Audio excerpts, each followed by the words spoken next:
Halo, selamat malam Sobat Katolikana. Jumpa kembali di minggu malam hari ini, masih di Rumah Bibi. Nah, kali ini, tadi sudah kita awali dengan mendengarkan bunyi seruling gitu ya. Sebergetar apakah hatimu ketika mendengar suara seruling? Dan kapan terakhir kali dengar suara seruling? Kita akan ngobrol dengan Mas Dodit Wijanarko, beliau seorang sutradara yang banyak mendokumentasikan suling-suling tradisi yang ada di Indonesia, dan juga Mas Doeng. Nah, Mas Doeng ini adalah musisi suling gitu ya. Beliau masih muda tetapi menguasai suling-suling dari berbagai daerah. Saya ini orangnya cepat banget jatuh cinta gitu ya. Ada orang yang pinter nyanyi aja saya bisa jatuh cinta. Nah, kita lihat apakah saya akan jatuh cinta juga dengan seruling-seruling yang dimainkan Mas Doeng. Coba kita panggil Mas Dodit dan Mas Doeng yang sudah hadir malam hari ini. Selamat malam Mas Dodit. Malam, Mbak. Selamat malam, Mbak Emi dan Ya, teman-teman semuanya. kita manggilnya Sobat Katolikana Mas Dodit. Oh, sobat. Ya, selamat malam, sobat Katolikana. Terima kasih Mas Dodit, ini sahabat lama saya. Sama-sama kita tinggal di kota yang sama, tetapi ternyata kita belum berjodoh dan belasan tahun nggak ketemu ya Mas Dodit ya. Ya, ini sekitar 15 tahunan kita nggak ketemu. 15 tahun. Bersama. Padahal umurku tetap 27 loh. Kalau kalau Mbak Emi 27, saya 20, Mbak. Benar. Thank you banget sudah memenuhi undangan Katolikana ya Mas Sama-sama. Dodit Terima kasih ya. banyak. Terima kasih Dan banyak juga atas undangannya. dikenalkan dengan Mas Doeng, ini sahabatnya Mas Dodit. Mas Doeng. Oh, Mas Doengnya kayaknya koneksinya terputus. Nanti Mas Doeng akan bergabung kembali gitu ya. Baik, kita tunggu Mas Doeng. Nah, ini sudah muncul. Halo. Tuh kan, bener. Tadi aku bilang anak muda loh. Ternyata emang muda beneran ya. Doeng Anggi. Sebetulnya panggilannya Doeng atau Doni sih? Nama aslinya Doni yang kiri, dipanggil biasanya sama teman-teman Doeng, Mbak. Oke, kirain panggilan sayang dari siapa gitu ya. Ternyata panggilan sayangnya dari Mas Dodit ya. Baik, Mas Doeng, terima kasih banget ya sudah bergabung malam hari ini. Iya, makasih sama-sama Mbak Emi. Iya, nah ini aku pengen nanya dulu nih ke Mas Dodit gitu ya. Mas Dodit ini kan sutradara, banyak membuat film-film gitu ya. Kemudian juga membuat karya-karya lain terkait dengan audio visual gitu kan. Kenapa sih tertarik untuk mendokumentasikan suling? Apa istimewanya Mas Dodit? Karena masih banyak alat musik lain yang jauh lebih menarik gitu dan mungkin jauh lebih terkenal gitu Mas Dodit. Ya, sebenarnya perkenalan saya dengan Doeng itu sudah cukup lama juga sih. Ada ya tidak selama dengan Mbak Emi lah, tapi cukup lama dengan Doeng. Nah, tertarik kenapa mendokumentasikan suling itu apa ya? Awalnya sih gara-gara pandemi juga sebenarnya. Awalnya gara-gara pandemi. Tapi awal ketemu sama Doeng itu Doeng banyak cerita tentang soal suling itu.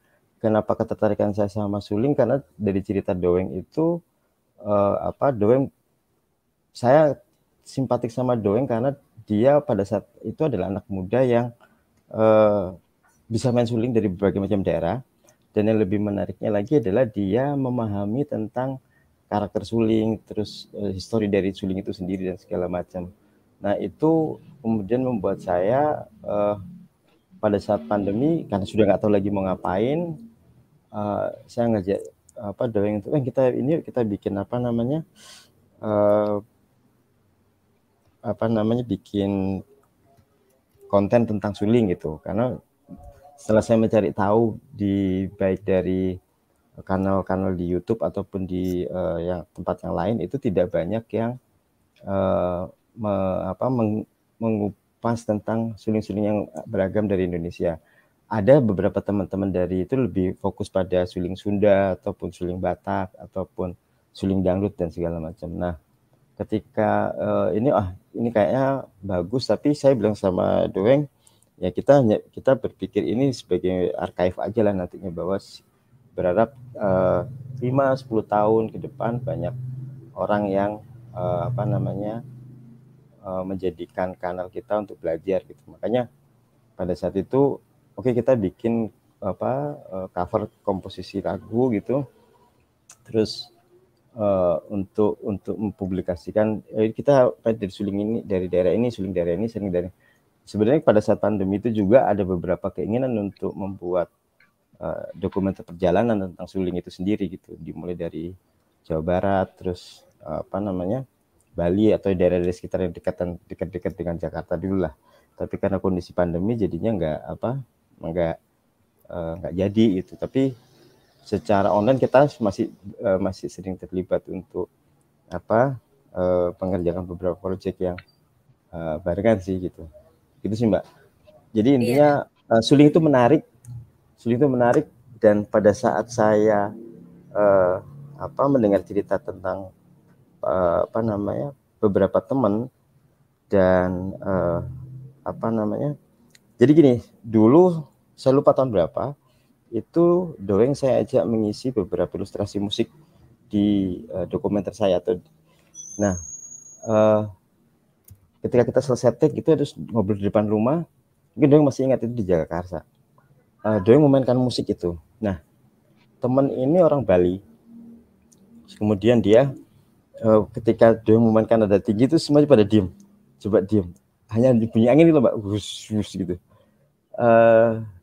Kamu sadar nggak frekuensi suling itu cukup tinggi, bisa nembus ruang dan waktu segala macam itu. Nah, setelah saya mencari tahu banyak tentang suling, ya memang menariknya suling itu adalah awal-awal suling itu memang adalah bagian dari ritual kebudayaan ya. Ritual kebudayaan dan khususnya untuk memanggil para roh leluhur itu karena nadanya cukup tinggi, frekuensinya cukup tinggi sehingga dia bisa secara keilmuan katanya bisa menembus ruang dan waktu itu. Jadi itu kenapa mungkin secara kalau orang mendengar alunan suling itu either dia tidur, either dia trans, atau dia jingkrak-jingkrak. Jingkrak-jingkrak itu kalau Mbak Emi perhatikan di bukan, ini kita ngomongin sulit tradisi Mbak ya.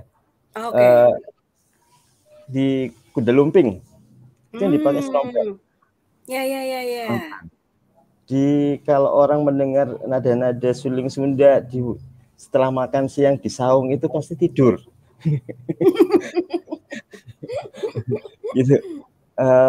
Kalau belajar dan segala macam itu biasanya lebih nikmat itu memang menggunakan. Jadi suling itu punya frekuensi, menurut saya punya frekuensi tertentu yang memang itu mempengaruhi alam bawah sadar kita sih gitu. Jadi karena karakternya dia adalah bagian diawali dulu bagian dari ritual sehingga dia punya pengaruh yang cukup tinggi terhadap kehidupan manusia sih gitu. Diawali dari panen padi gitu sih. Ya, Mas Dudit, aku pengen nanya, kenapa sih mendokumentasikan seruling ini? Sebetulnya ada impian terbesar apa dengan mendokumentasikan seruling-seruling dari Indonesia ini, seruling-seruling tradisi ini? Ya, sempat ngobrol sama Doeng dulu dan tadi sore juga sempat ngobrol bahwa menariknya seruling Indonesia itu karena kita mungkin punya banyak tradisi gitu, terus kemudian karakternya berbeda-beda walaupun nada bunyinya itu sama. Nanti Doeng mungkin bisa lebih menjelaskan. Bunyinya sama, tapi namanya juga ada yang hurufnya itu yang sama gitu. Nah, berbeda dengan nanti Doeng juga bisa jelasin lebih detail ya. Berbeda dengan negara-negara lain, itu karakter sulingnya itu cuma satu, Mbak. Karakter sulingnya itu cuma satu. Cina itu cuma DC sama saya lupa satu lagi. Terus kayak di Iris itu ya high, middle dan low. Iris whistle itu. Tapi kita dari Aceh sampai di Ambon itu punya karakter yang berbeda-beda. Kita dari Aceh sampai di Kalimantan itu karakter sulingnya tunggal. Tapi dari Sulawesi sampai dari Sulawesi sampai Ambon itu ensemble dimainkan rame-rame, jadi kayak instrumen orkestra ya. Ya karakternya berbeda-beda itu sebenarnya yang menarik buat saya, pengen mendokumentasikan, karena belum banyak orang mendokumentasikan. Dan cita-citanya sih pengen bikin film perjalanan tentang suling itu, terus bikin museum suling. Walaupun kemarin terakhir ke Lampung sih ada beberapa pejabat itu yang ya udahlah, kamu tak kasih tanah, tak bikin bangunan, sulingmu angkut ke sini bikin museum. Sudah ada yang menawari gitu, Mbak. Iya, keren banget. Mudah-mudahan tercapai ya teman-teman ya. Dodi dengan impian terbesarnya, meskipun perlahan, meskipun terkendala pandemi, tetapi perlahan bisa mendokumentasikan suling-suling yang ada di Indonesia. Doeng, aku pengen nanya nih, tadi Mas Dodi sudah menyampaikan bahwa bisa menembus dimensi ruang dan waktu gitu ya. Ada kesan magis di dalam bunyi seruling gitu ya.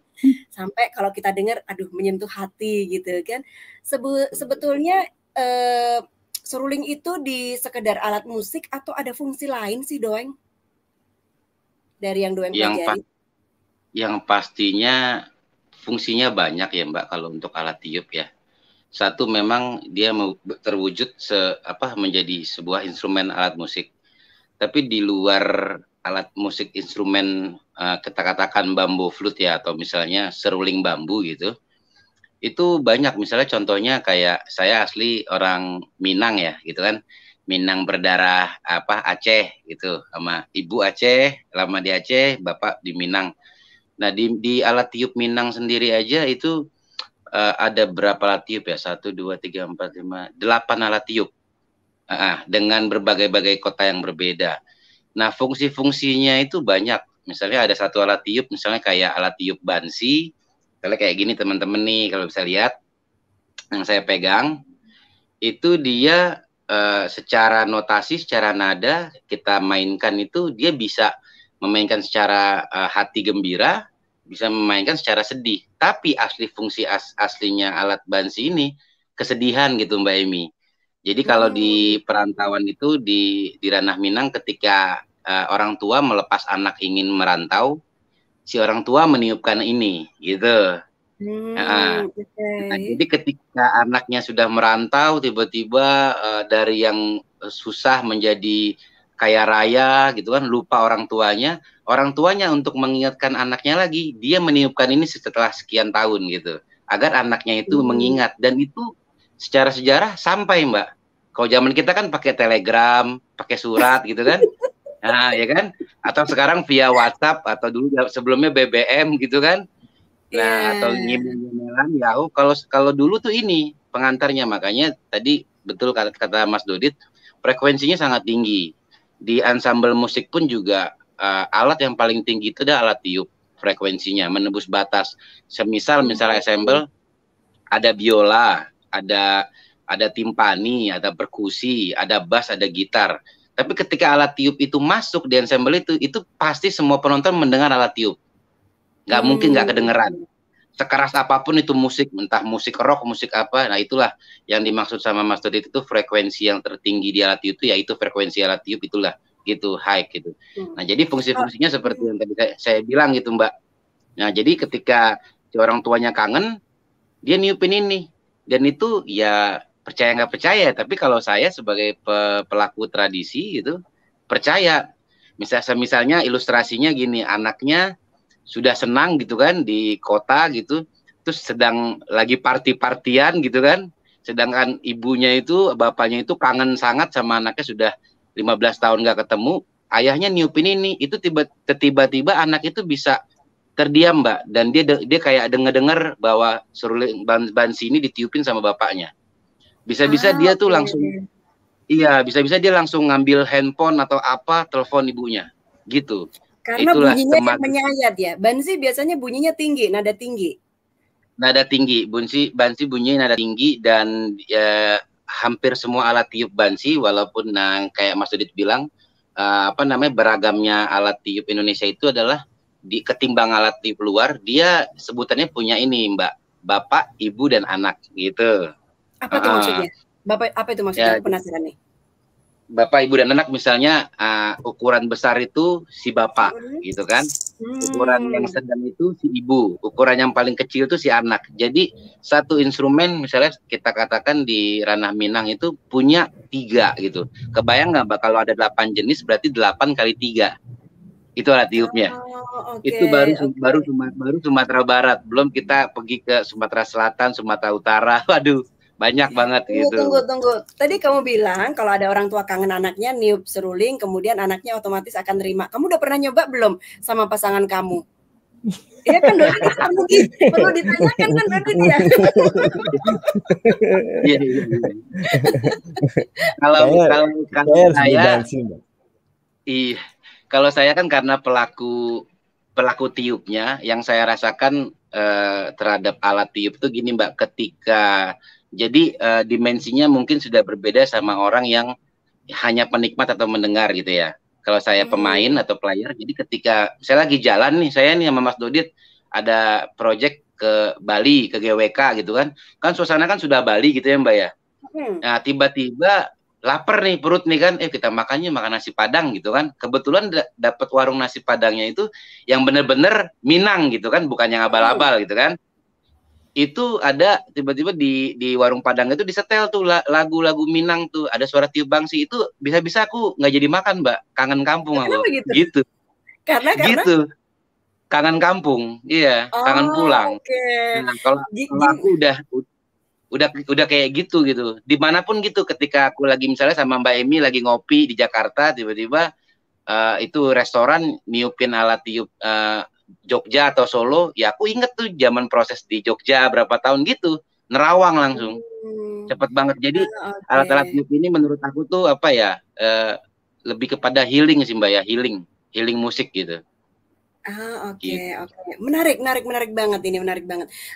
Dodit, aku juga pengen nanya nanti, Doan juga bisa jawab. Kita punya berapa banyak sih maestro alat musik tradisi ini, khususnya suling gitu ya, yang sudah Dodit tahu ataupun Doan tahu, kemudian jumlahnya memprihatinkan tidak nih? Ya kalau ditanya berapa banyak jumlah maestro suling yang ada di Indonesia sih, kalau belakangan ini nih sudah mulai sudah mulai nggak ada Mbak ya. Kayak beberapa orang yang saya kenal, misalkan di Aceh itu dulu ada namanya Pak Ismail. Itu pada saat tsunami Aceh, jadi pada saat tsunami Aceh dia terbawa ombak dan dia mencoba pada saat digulung ombak, dia mencoba untuk mau meraih seruni kali, alat tiup Aceh seruni kali. Tapi nggak kesampaian untuk ngambil itu. Nah lucunya pada saat dia terdampar itu dari tsunami Aceh, itu sulingnya ada di sebelahnya dia, seruni kalinya itu. Nah itu saya udah nggak tahu lagi, mungkin udah meninggal sih itu Pak Ismail, karena pada saat saya ketemu dia itu sudah berapa ya, udah 70 ya. Terus mungkin ya kalau di Batak itu masih banyak. Di Batak ada Bang saya lupa ya yang di Batak Bang ya. Ada beberapa di Batak tuh mungkin masih ada, tapi juga nggak banyak. Ada sih Korem Siob. Bang Korem. Ya. Bang Korem itu juga mungkin sekarang udah masuk 70 kali usianya. Kalau mulai Sumatera ke bawah itu sudah hampir nggak ada mungkin. Sumatera ke bawah. Di Bali pun juga, di Jawa saya nggak begitu tahu pas di Jawa. Kalau di Bali udah habis master-masternya. Ya sekarang banyak, tapi banyak teman-teman muda Bali yang mencoba untuk kembali mempelajari lagi suling-suling, khususnya suling-suling gambu yang sangat susah karena panjang sulingnya. Sulawesi malah habis sudah. Bahkan kalau Kalimantan udah. Kalau menariknya Kalimantan tuh ada satu suling namanya suling dewa. Suling dewa yang digunakan digunakan untuk ritual memanggil para leluhur gitu. Nah, kemudian itu bergeser menjadi digunakan untuk konsumsi, digunakan untuk sehari-hari lah suling dewa. Kemudian itu menghilangkan kesakralannya, dan yang mahir memainkan itu pun juga sudah nggak ada sih. Ya kalau ditanya berapa, mungkin kalau dihitungan dengan jari mungkin sekitar 20-25, Mbak. Kalau di Padang omnya doang malah juga udah nggak ada itu. Almarhum. Maestro itu. Yang menjadi maaf Mbak Mi, yang menjadi agak kesulitan itu sebenarnya selain maestronya nggak ada, pembikinnya pun juga nggak banyak. Itu yang menjadi persoalan. Doeng bisa main, tapi doeng belum tentu bisa bikin. Nah, ketika kita juga tidak punya banyak pembuat suling, ya kelar juga sih, habis juga nanti. Gitu sih. Oke. Kalau interaksi Doeng sendiri dengan para maestro ini seperti apa, Doeng? Karena pasti dalam perjalanan pernah sesekali jumpa dengan mereka juga gitu ya? Ya, bukan beberapa kali, hampir setiap ada project ya gitu Mbak, atau ketika keluar kota atau di mana aja gitu kan saya kalau nggak pandemi ini kan aktivitas selain bermain musik gitu kan dengan kelompok-kelompok siapapun, ya saya sibuk musik maker ya, bikin musik. Di luar itu saya workshop, biasanya workshop ke daerah-daerah. Sebulan itu bisa kadang sampai 4-5 kali. Misalnya kayak ada workshop di Mojokerto, di Surabaya, di Parepare, itu yang langganan-langganan, Makassar itu Mbak. Karena pandemi ini nggak bisa berjalan, akhirnya kan ya sistem seperti ini lagi kan, visualan lagi. Tapi memang rasanya kan pasti berbeda gitu Mbak, ketika ketemu langsung ya, gitu. Kenapa saya bilang gitu? Kalau misalnya bertemu langsung, kita bertemu maestro, itu banyak yang ngobrol, banyak doeng belajar gitu. Ada yang doeng kulik dari maestro-maestro, tapi kalau untuk saat-saat ini mungkin doeng sudah tidak mengulik tentang bagaimana cara bermainnya atau harus jago, udah nggak itu sih Mbak, tapi lebih kepada filosofinya gitu. Ini alat tiup apa sih? Rasanya seperti apa? Karena yang tadi aku katakan gini, ketika aku orang Minang yang kayak Mas Dodi tahu, aku bisa memainkan alat tiup daerah mana aja gitu kan, ya berkat karena memang juga belajar.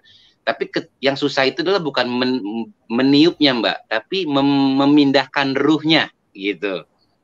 Memindahkan ruh. Ketika doeng orang asli Minang disuruh niup suling Palu gitu kan. Nah, itu aku harus berganti ruhnya dulu menjadi orang Palu gitu. Kalau misalnya aku nggak berganti atau nggak menyopot alma materku sebagai orang Minang, aku nggak bakalan bisa memainkan alat tiup Palu. Pasti nadanya atau rasanya tetap rasa Minang gitu. Nah, itu yang sulit sebenarnya. Sampai seperti itu ya, harus sampai sebegitu penjiwaannya ya. Doeng, aku pengen tahu nih, sudah berapa tahun Doeng menekuni alat musik ini? Tepatnya tahun 2000 bulan September Mbak. Tahun 2000 ya, tahun 2000. Dan karena sekarang yang dikuasai berapa alat musik? Kalau menguasai alat musik hampir semua bisa Mbak, cuman satu yang nggak bisa saya, biola. Bukan, maksud aku yang jenis seruling kok. Karena kan jenis seruling beda-beda ya. Iya, kalau jenis seruling bisa menguasai, saya punya total alat tiup itu 423 alat tiup. Wow. 423, berarti otomatis saya bisa memainkannya 423 alat tiup itu Mbak, gitu. Dengan penjiwaan masing-masing. Iya, yang lama untuk belajar itu dan lama pun juga ketika aku workshop itu yang aku ajarin ke sekolah-sekolah atau ke kampus-kampus di luar kota gitu, itu banyak yang kaget. Misalnya kita katakan kawan lah ya, atau kawan sharing. Aku nggak mau bilang dia murid gitu Mbak, tapi kawan sharing gitu. Bilang, Mas Doeng, gimana sih cara niup lalove atau cara tiup sampelong?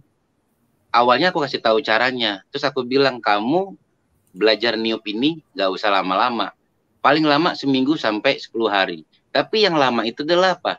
Memindahkan ruhnya. Kebetulan misalnya aku punya anak murid namanya Anto di Mojokerto. Sekarang dia sudah bisa lah gitu, dalam arti bisa dilepas, dia sudah bisa menguasai. dia tertarik banget sama yang namanya saluang, sampelong, saluang pauah. Ketika aku main, dia ngeliat tuh, dia udah tahu tekniknya Mbak. Tapi ketika saya kasih alat tiup saluang itu, dia tiup, tetap rasanya Jawa Timur, gitu. Jadi bukan rasa Padang. Nah itu baru saya bilang, itulah yang susah. Aku bilang, memindahkan ruh itu yang susah. Kalau memainkannya gampang, notasi bisa dipelajarin, nada bisa dipelajarin, cara pernapasan bisa dipelajarin. Tapi rasa itu yang butuh, ya itulah Doeng bertahun-tahun belajarnya, gitu Mbak.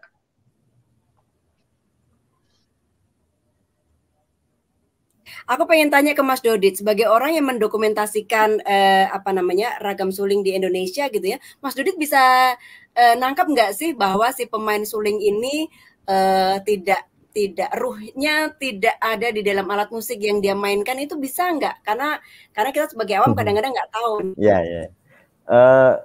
So far sih akhirnya jadi bisa Mbak gitu Mbak. Jadi bisa. Jadi kayak misalnya saya sama Doeng gitu atau sama teman-teman musisi yang lain gitu khususnya tradisi gitu ya.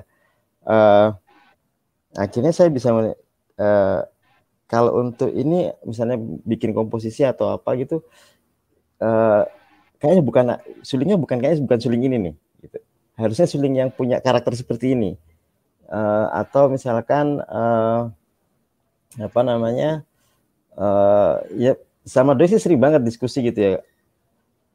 Kita misalnya, Weng, saya maunya moodnya kayak gini, yang karakternya sulingnya kayak gini apa?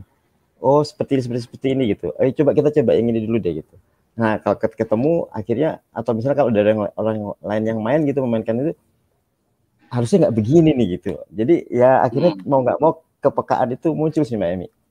Jadi apa kebaca gitu sih. Apa namanya? Oh ini tidak terlalu menjiwai atau ini biasa aja gitu atau suling ini menjadi stempelan dalam satu lagu gitu itu berasa sekali sih.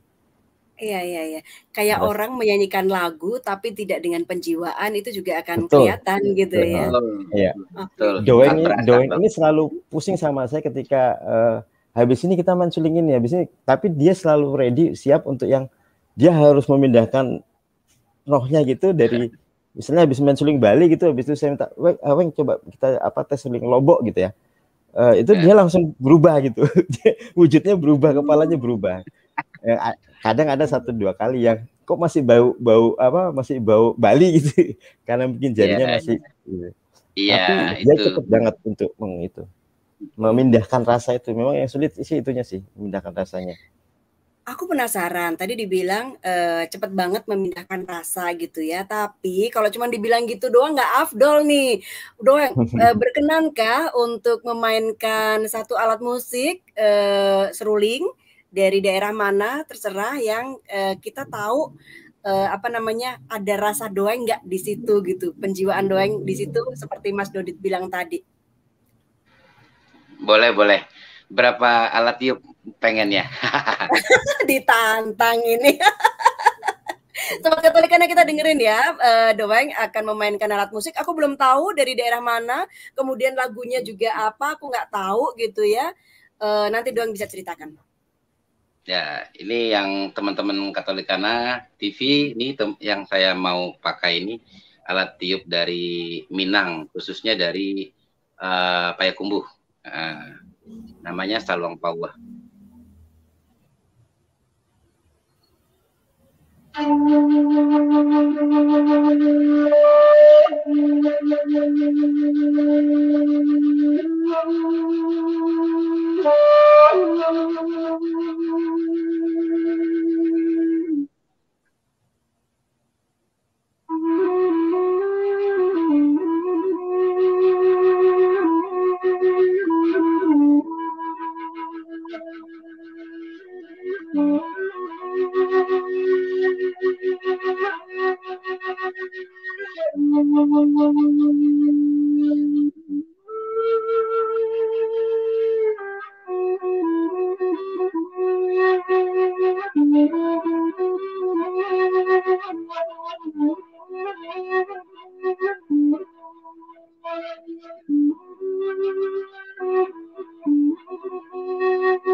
Nah, itu namanya Saluang Paua. Itu menceritakan apa? Dalam memoriku nih, jangan bilang dulu ya.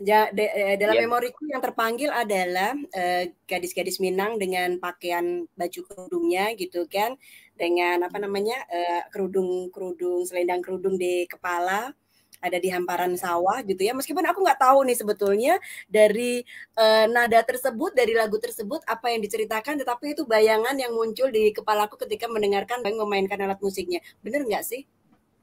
100. Betul. Nah, itu yang aku bilang tadi, Mbak. Itu namanya Mbak Emi bisa merasakan menembus batas itu. Itu yang namanya trans gitu. Ya, sebenarnya Oke. ada kurang dikit itu adalah gini. Aku tambahin yang aku main itu namanya Marapulai. Jadi ketika anak perempuan diurus sama ibunya dari kecil, disayang sampai besar, bantu ibunya, tiba-tiba di hari itu dia harus dijemput sama laki-laki. Nah, itu sedihnya orang tua untuk melepas anaknya. Itu yang tadi aku mainin gitu, Mbak. Oke. Jadi ini Sebenarnya pemikirannya si Mbak Emi sama sebenarnya, ya hamparan gunung. Karena balik lagi, kenapa kayak Saluang Minang itu nadanya seperti itu, karena itu tadi perbedaannya antara alat tiup pesisir dan alat tiup pegunungan itu berbeda gitu, Mbak.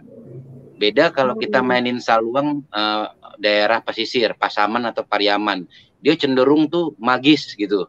Nuansa yang dikeluarin magis notasi-notasinya, karena memang ya kalau di kita itu misalnya kita tahu kayak di daerah Banten itu buat apa ngirim telu gitu, Mbak, ya kan? Iya, pengiriman tuh. Nah, di meskipun Payakumbuh itu atau dengan alat yang sama ya? Iya, jadi dengan alat yang sama. Iya, dengan alat yang sama. Gitu. Dan ada juga dia juga alat yang berbeda, tapi jenis soundnya hampir mirip, kayak ini nih. Ini sampelongnya. Ini yang dibilang buat magis tuh ini gitu. Nah, dia biasanya ketika mau ngirim sesuatu, ya bisa dikatakan ya aliran hitam ya gitu ya, Mbak ya. Itu dia harus ini dulu nih, gitu kan? Atau di luar aliran hitam itu untuk pengobatan, dia juga harus niup ini dulu, gitu. Mau ngobatin sesuatu orang yang kena kesurupan atau santet, tiupin ini, gitu. Nah, sekarang kan Mbak Emi percaya nggak percaya kan? Iya. Nah, Percaya nggak percaya. Kalau Mbak Emi kan tadi biar Doeng main dulu, nanti saya jelasin, Mbak. Oke, boleh dimainkan. Bedanya seperti apa, magisnya seperti apa? Ya, Mbak Emi kan tadi masih dengar kan, masih ninggal di terngiang-ngiang nada yang tadi ini, gitu kan? Nah, sekarang saya mainin yang sampelongnya, ya. Oke, teman-teman Katolikana, selamat menyaksikan.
Gitu, Mbak. Oke, aku nggak punya memori, tetapi yang aku rasa ini lebih maskulin, kemudian ada nada permohonan di situ. Aku nggak punya memori sama sekali terkait dengan lagunya. Mungkin Mas Dodit bisa bantu jelaskan juga nih. Karena ini relatif jarang didengar ya. Iya, iya, jangan Iya. mendengar. Iya. Ya karena kita kebiasaan mendengarnya suling Sunda, suling Bali, suling Jawa gitu sehingga Mhm. ornamen. Jadi memang suling karakter suling itu sebenarnya juga sama dengan karakter karakter alat musik yang lain, Mbak. Jadi dipengaruhi oleh geografis dari lahirnya suling itu sendiri gitu. Jadi kayak misalnya di Sumatera Barat itu karena lembah-lembah sehingga karakter vokal bunyinya juga bulat gitu. Karena bulat tapi tajam. Nanti kalau misalnya sayangnya secara frekuensi kalau doeng main alat musik yang tadi bansi itu lebih lebih bahaya lagi, Mbak. Cuman kalau jaringan internetnya pasti doeng main pasti nggak kedengeran. Nah begitu pun juga yang di pesisir yang semakin dalam masuk ke dalam lembah atau ke hutan itu karakter vokalnya pasti semakin bulat. Kalau di pesisir itu karakter vokalnya semakin tinggi. Kayak misalnya di daerah pinggiran Aceh atau di Laut Jawa Jawa bagian utara itu namanya hampir sama juga lucunya. Serompet, sarompet,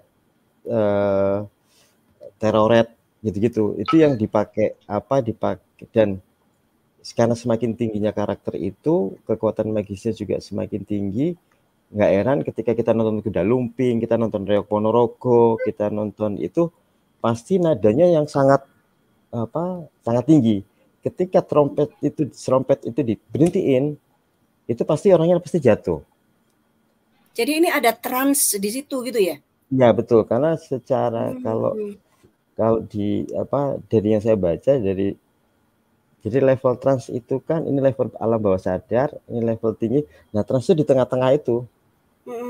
Nah, frekuensi musik itu masuk ke tengah-tengah itu sehingga orang jadi trans. Nah, karakter tadi Kak Dewi bilang semakin pesisir atau semakin itu bunyinya semakin melengking ya. Semakin pesisir itu semakin melengking. Tapi kalau masih di lembah hutan itu bentuknya semakin bulat.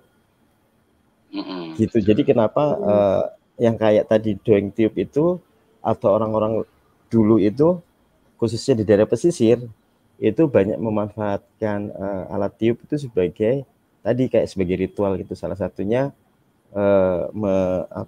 meniupkan teluh atau menyembuhkan orang itu harus melakukan dengan ritual meniupkan seruling dulu sih. Oke, barangkali bisa menambahkan ketika ada proses penyembuhan gitu ya harus dengan seruling dahulu.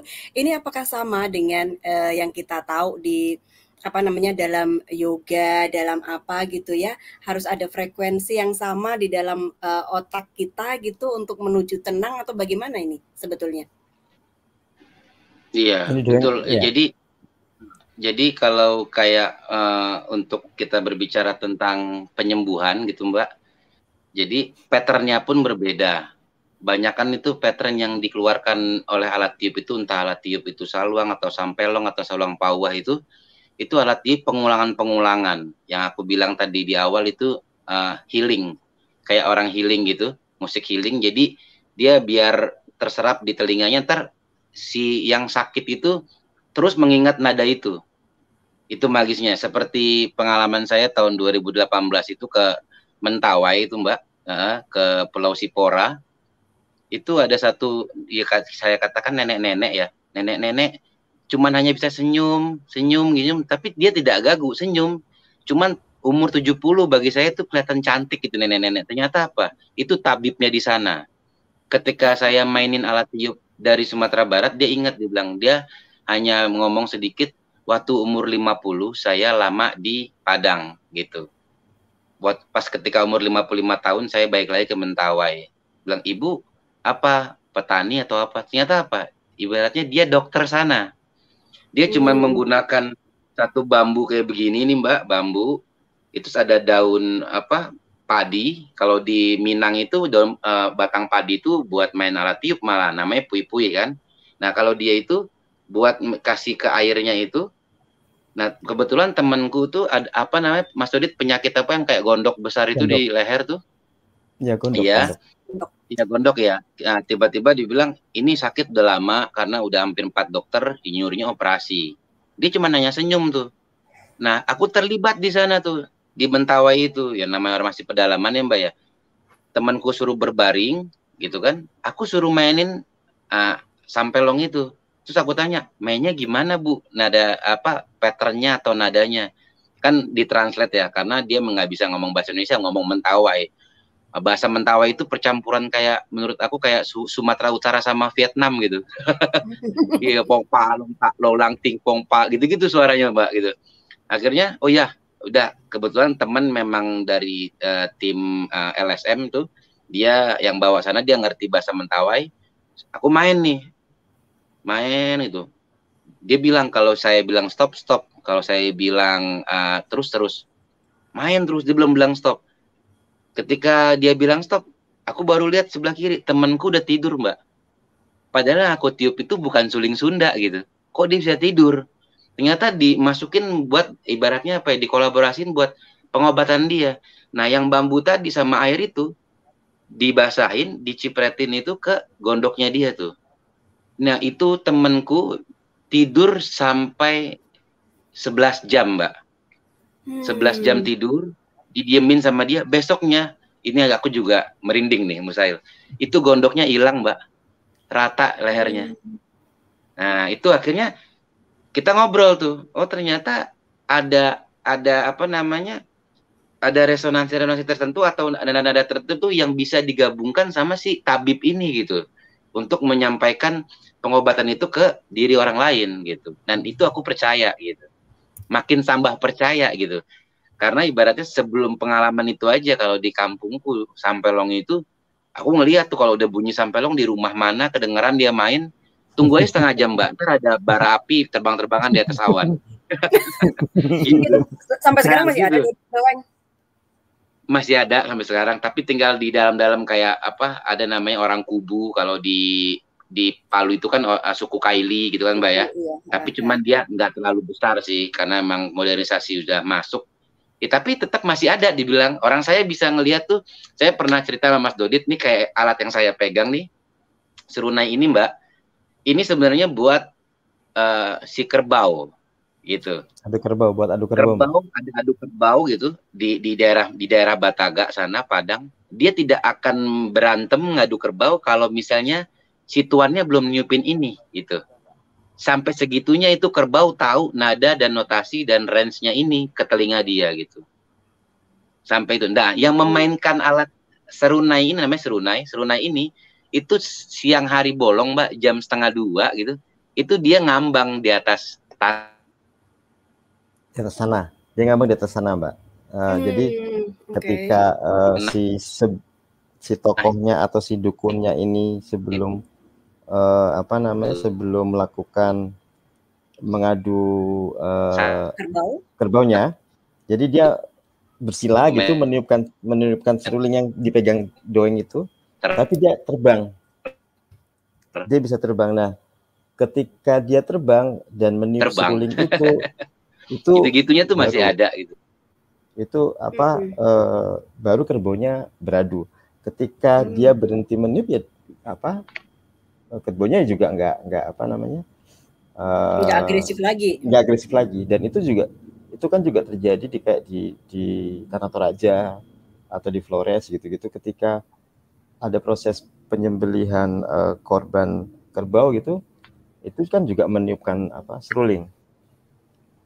Oke. Sebetulnya ini menarik banget ya teman-teman. Terima kasih banget sudah mendokumentasikan hal-hal yang tidak banyak kita temui dalam catatan-catatan atau dalam dokumentasi audio visual gitu ya. Sekarang ada pertanyaan dari Sobat Katolikana nih, dari Faith for Indonesia. Untuk bikin suling tiap daerah, apakah bahan pembuatnya beda-beda atau sama saja nih, Mas Dodit, Mas Doeng?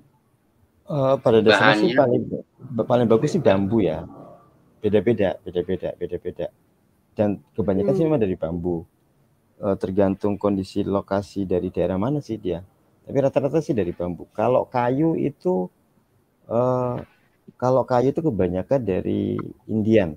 Doeng punya itu apa namanya, native Indian, itu dari kayu. Tapi kalau Indonesia kebanyakan dari dari bambu. Hampir bambu. Ya 90% bambu kalau Indonesia. Oke. Kalau Dayu itu juga pasti nadanya berbeda ya. Atau jenis bambu pun juga akan berbeda ya Doeng ya? Iya, betul Mbak, betul. Karena kayak misalnya kayak gini nih, itu kan nih namanya yang tadi Mas Udit bilang namanya Native Amerika yang bisa dipakai orang Indian, Mbak, orang Indian. Nah, dia bahannya kayu, teman-teman nih Katolikana, kayu, bukan bambu. Kalau yang ini kan bambu, ya kan? Bambu. Gitu. Dan kayak ini aja, kayak saluang pawah itu atau saluang serompak itu kalau di Minang tuh Mbak, ketika dia mau dibuat saluang itu bambu yang namanya bambu talang, bambu yang ada di atas air gitu. Hanyut di sungai. Kepercayaannya gitu. Bukan bambu yang tertanam di tanah gitu.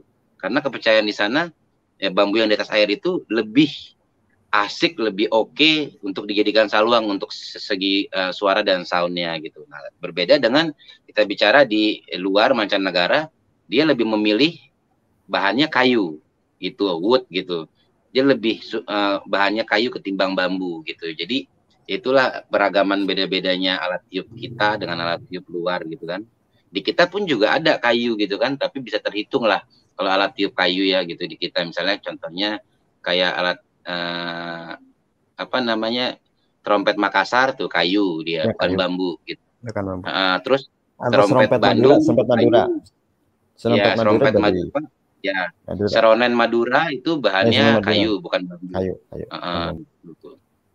Itu dari sisi geografis, apakah karena memang di daerah-daerah yang memproduksi yang banyak bambu, kemudian alat musiknya bambu, yang daerah tidak banyak bambunya, kemudian pilihannya kayu, atau bagaimana ini kalau dari historinya? Enggak. Kalau kayak gitu tergantung, mungkin kalau kita bicara dari nenek moyangnya dulu kali ya, itu lebih kepada penemuannya gitu. Ketika dia berawal menemukan perangkat itu karena memang cocok untuk bahannya ini, ya dia akan memilih itu gitu. Kalau memang di awalnya memang dia memilih kayu itu karena memang suatu kebutuhan, karena di alat tiup itu kan cuman hanya sama ya seperti di vokal ya, kayak ada sopran, tenor, alto, mezzo sopran. Kalau kita katakan kayak Mas Udit awal ada high, middle, dan low gitu kan, hanya 3 itu tuh gitu. Nah itu pengembangan itu banyak macam ragamnya gitu.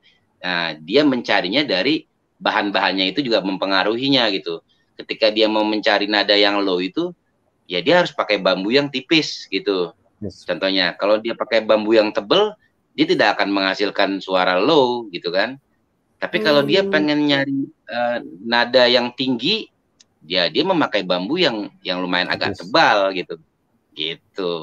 Oke, ini ada pertanyaan juga, apakah yang tradisi ini hanya untuk tradisi saja atau bisa digabungkan dengan musik modern? Barangkali kita punya videonya Doeng nih ya, coba kita cek ada videonya Doeng tidak yang mengkombinasikan dua hal ini. Boleh dibantu untuk ditayangkan videonya?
Iya, itu tadi digabungkan dengan tarian apa tuh? Atau gerakan tari modern apa itu, Doeng atau Mas Dodi? Ya itu sebenarnya ini part dari project yang kita kerjain saya sama Doeng gitu Mbak. Jadi di awal-awal kami membuat konten untuk di YouTube itu kita memperkenalkan suling-suling daerah dulu gitu. Memang awal-awal tuh berat banget ya, orang nggak mau mendengarkan karena konten yang kami buat itu Doeng menjelaskan dulu ini suling apa bla bla bla, terus kemudian baru ke musik gitu.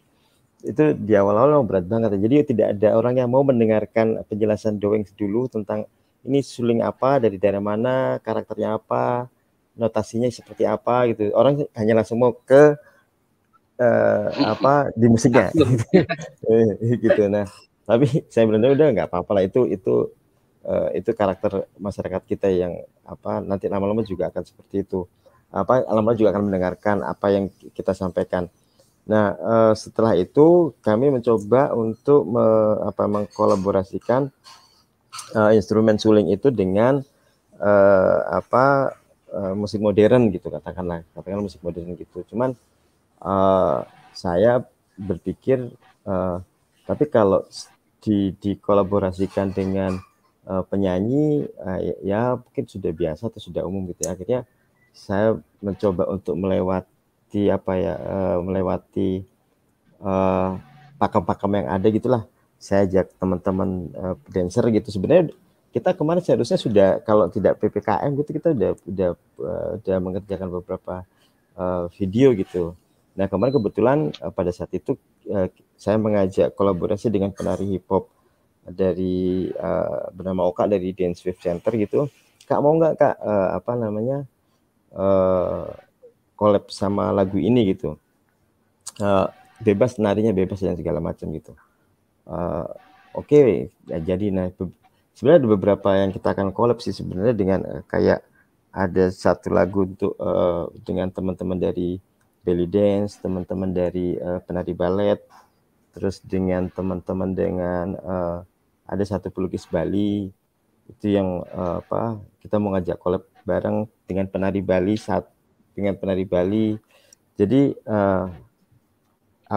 ya mencoba untuk membuka ruang baru, diskusi baru bahwa suling bisa kita gunakan untuk berkolaborasi atau menjawab pertanyaan tadi, bisa nggak sih digabungkan dengan hal yang lain. Ternyata ya bisa-bisa aja sih selama kita Sangat bisa. ketemu dengan ketemu dengan beatnya seperti ini, seperti ini. Karena jadi ketika saya juga berpikir, kalau saya ngajak kolaborasi si ini, Weng, berarti nada beatnya begini, Weng. Kalau kita ngajak si ini nari, itu beatnya harusnya seperti ini gitu. Jadi tidak juga asal bikin musik gitu terus kirim ke penarinya gitu untuk dibikin koreanya, nggak juga sih. Jadi sound yang dibuat sama Doeng pun juga kita pikirin gitu. Dengan si ini berarti kita karakternya harus pakai suling ini, musiknya seperti ini. Ini seperti itu sih, Mbak. Iya. Ada project apa sih, ini pertanyaan terakhir ya sebelum nanti kita dengerin lagi Doeng main alat musik lagi gitu ya. Ada project apa yang akan dikerjakan dalam waktu dekat ini? Ya, kita sedang mengerjakan project untuk 17 Agustusan. Jadi kita sedang membuat satu musik itu yang nanti kita mau kita mau share rame-rame pada saat sebelum 17 Agustus lah. Dan itu dinyanyikan oleh beberapa teman-teman dari daerah. Ada dari Batak, dari Flores, dari Ambon, dari Jakarta sendiri, terus dari Kalimantan, dari Sulawesi, sama Papua. Begitupun juga pengisi musiknya juga dari beberapa daerah sih, Mbak Emi. Jadi ya semoga aja cepat selesai. Oke. Kalau alat suling dari yang paling favorit dari daerah mana ini, Doeng? Aduh, ini pertanyaan sering. Karena Mas Dodi dan Sama-sama. Doeng, mudah-mudahan proyeknya lancar semua ya. Sobat Katolikana, kita akan simak kembali seruling dari Mas Doeng. Apa nih? Kira-kira mau alat tiup apa, Pak? Mau coba ini apa mau alat tiup itu dari ya? Sulawesi? Itu bansi ya? Apa serunai? Coba serunai. Kalau macet ya udah ganti yang lain. Oke ya.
Oke. Mas Doeng, terima kasih banyak. Mas Dodi, Ya. terima kasih banyak. Ini bagai Sama. kuliah sekian SKS komunikasi antar budaya loh. Ya nggak sih? Terima kasih banyak, Mbak. Mbak Nanti Emi, kapan-kapan sobat main lagi ke Katolikana. Katolikana ya. Sukses untuk semua Ya, proyeknya Terima dan kasih, pasti sama-sama sampai ketemu lagi. iya, sehat-sehat kita semua. Mudah-mudahan ada kesempatan untuk jumpa secara offline ya. Terima kasih. Selamat malam. Selamat Terima beristirahat kasih. teman-teman. Dah. Dah, sampai ketemu.